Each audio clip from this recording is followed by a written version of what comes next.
Let's take a look at Peloton. Shares are plunging this morning after reporting second quarter results that disappointed the street. You're looking at a loss. Look at that, 18% below $5 a share. Now, the exercise equipment maker showing mixed results, beating on revenue, but it did report a slightly steeper than expected adjusted loss per share. Here with more reaction, we want to bring in Bernie McTernan. He is Needham & Company's managing director. Bernie, it's great to have you here. I think a lot of investors are scratching their head trying to figure out what exactly the future looks like for a name like Peloton. The company has failed to really turn around its business now for the last couple of years, ever since it's hit its high in the height of COVID. What do you think the future looks like for Peloton?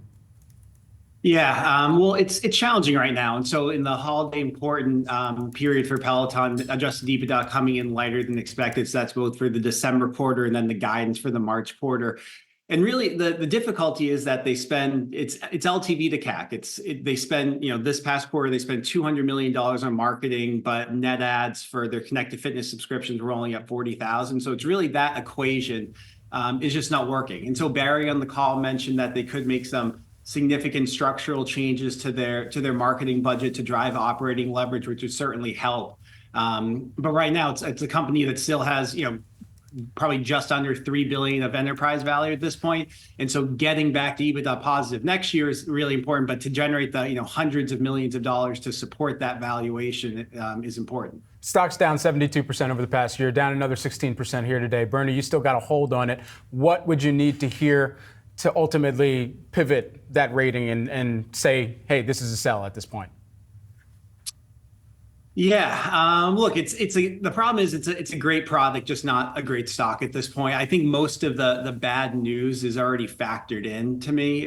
So for me to get even more bearish, it would have to be that we would even be longer away from getting back to adjusted EBITDA, longer away to getting to free cash flow positive. And that's why I mentioned the important things that Barry calling out on the call, saying that there could be structural changes coming. And then sales and marketing matters, but ultimately it's revenue growth as well. And so they were calling out success that they've had with third-party retailers. So that's like a Dick's Sporting Goods or an Amazon, also with their rental program as well, too.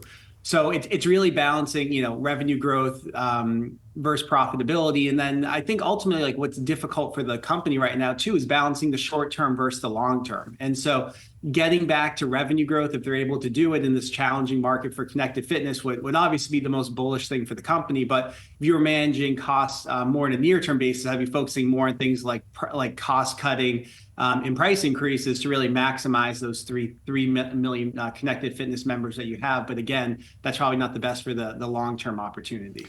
Brittany, talking about the long term, the fact that, like you just said, Peloton, it's business, it has products that are attractive. Do you think is it a potential takeover target, something that we have been talking about now for 12 to 18 months? I know. Well, I think some of the culprits or potential M&A candidates that we were talking about before that could take over Peloton, probably a bigger fish to fry now than connected fitness market, thinking about generative AI. So, Apple and Amazon always came to mind. I just think they're probably focused on larger opportunities now. And then also with Amazon, the iRobot acquisition getting shot down earlier, it's unclear what they would be able to buy or not.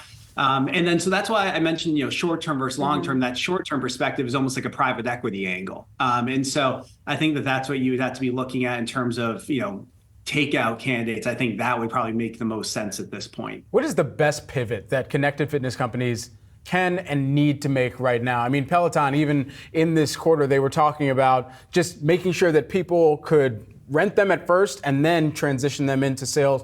What is the overall categorical shift that needs to happen? Yeah, well, I think it's that you dealt with a big pull forward from the pandemic, and that's what you're dealing with now. And Barry talking about what's going to drive growth in the future, and just like aging population, things that we talk about. But there's a lot of 35-year-olds now who might own a bike that would have been buyers at 45 years old, but it got pulled forward during the pandemic. So I think just going after new ways of product market fit. They were leaning in early on their free digital app. Now they're leaning in on paid digital apps. I mean, they're just doing a lot of different things to try to see what sticks, to be honest. And the other thing that Barry alluded to on the call is that there will be more on new products coming to market over the next year or two, and geographic expansion as well. So I think those are, continuing to see kind of what can drive growth here in terms of new market opportunities, for the business, because ultimately what they want to do is they want to leverage their content. They have best in class content. So how can you leverage that in different ways?